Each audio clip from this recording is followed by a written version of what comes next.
In this quick tip tutorial, we're going to take a look at how we can go about separating stereo audio files to two mono audio files.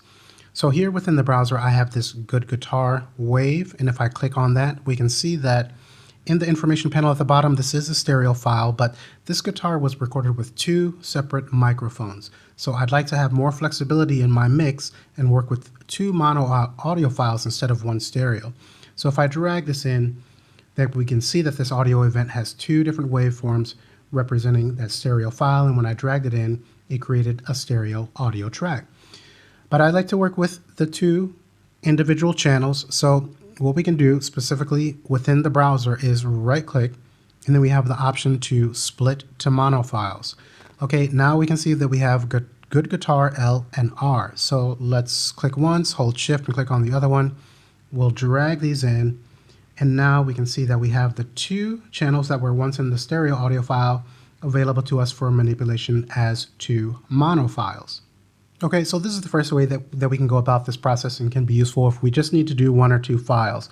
But I'm going to hold Shift and select that bottom one, and then let's Shift and T to remove those. And I'm going to come to the pool, and I'm going to take these out of the pool as well, because even when we remove audio events from the arrange view, they're still going to be in our pool, and I need to remove these for what I'm going to show you guys next. Okay, so those have been removed. Now let's click on the little house icon to come back to the start page.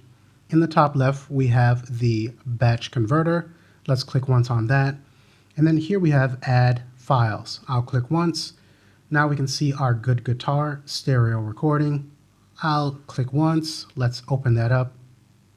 Now we can see that this has been imported. So again, if you have a large group of audio files that are stereo, you'd like to convert to mono, just bring them into the batch converter. Now here in the process rack, let's come to format and split multi-channel files. We'll drag that to the process rack, and I'm going to click on process down at the very bottom here.